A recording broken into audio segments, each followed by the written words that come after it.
Today we will talk about Ravan, Dashanan Ravan. हमने रावण के बारे में बहुत सुना है। आज हम विस्तार से जानेंगे रावण की कुछ खास बातें। रावण रामायण का एक विलन है जो कि अंत में राम जी के हाथों मारा जाता है। रावण लंका का राजा, महान पंडित, अत्यंत बलशाली माना जाता था। रावण एक ब्राह्मण था क्योंकि उसके पिता एक महर्षि थे, और रावण राक्षस भी था क्योंकि उसकी माता एक राक्षसनी थी। इसलिए रावण में ब्राह्मण और राक्षस दोनों के ही गुण थे। कहा जाता है रावण बहुत बड़ा शिव भक्त था। रावण कहता था, मुझसा पंडित, मुझसा जोधा और न कोई दूजा है। अपने शीशों को काट काट शंकर को मैंने पूजा है। भोले बाबा को प्रसन्न करने के लिए उसने एक बार अपने 9 शीश अग्नि में समर्पित कर दिए। वो 10वां शीश काटने ही वाला था कि इतने में भोले बाबा प्रकट हो गए। रावण ने अपने जीवन में ब्रह्मा जी की भी बहुत कड़ी तपस्या की क्योंकि उसको ब्रह्मा जी से अमर होने का वरदान चाहिए था, परंतु ब्रह्मा जी ने उसे कभी अमर होने का वरदान नहीं दिया। तो अंत में रावण ने ब्रह्मा जी से यह वरदान मांगा कि हिजड़ा, जानवर, राक्षस, देवता मुझे कोई नहीं मार पाए।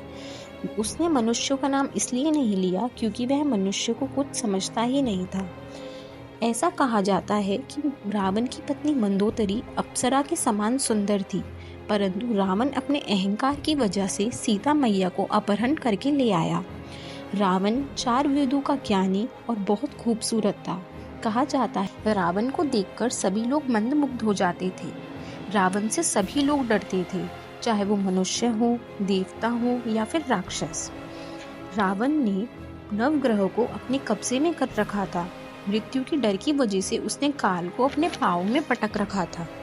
एक बार की बात है जब उसके पुत्र इंद्रजीत, जिसको मेघनाद भी जाना जाता है, उसका जन्म होने वाला था, तो उसने नवग्रह को इजाजत दी कि वह अपनी अच्छी दिशाओं में रहे, परंतु शनिदेव ने उसकी बात ना मानी तो उसने शनिदेव का एक पैर तोड़ दिया और उन्हें कारागृह में डाल दिया। कहा जाता है रावण संगीतकार, कवि, महापंडित होने के साथ साथ आयुर्वेदिक का भी जानकार था। एक बार रावण ने भोले बाबा का कैलाश पर्वत उठाने का भी प्रयत्न किया, पर वह असफल रहा। रावण की मृत्यु का राज उसके सगे भाई विभीषण ने ही राम जी को बताया था कि उसकी नाभि में अमृत है। विभीषण जी ने राम जी को बताया कि अगर वह उसकी नाभि में तीर मार देंगे तो उसकी मृत्यु तुरंत हो जाएगी क्योंकि उसकी नाभि में अमृत है। डोली धरती गिरा धरंधर, पूरी भूमि डोल गई जब रावण को राम जी ने तीर मारा और वह धरती पे जा गिरा। जब रावण गिरा तो सब आसपास इकट्ठे हो गए और राम जी ने लक्ष्मण जी से कहा, जो कि उनके छोटे भाई थे, कि जाओ सुनकर आओ रावण क्या कह रहा है। तो रावण ने कहा कि मैं हारा क्यों? ऐसा कोई कारण नहीं था कि मैं तुमसे हार जाऊं। मैं कुल में तुमसे बड़ा, मैं महान पंडित, मैं तीनों लोगों का राजा, मैं बड़ा शिव भक्त।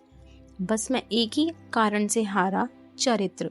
तुम चरित्रवान और मैं चरित्रहीन। Thank you for watching my video. If you like my video, please comment, like, subscribe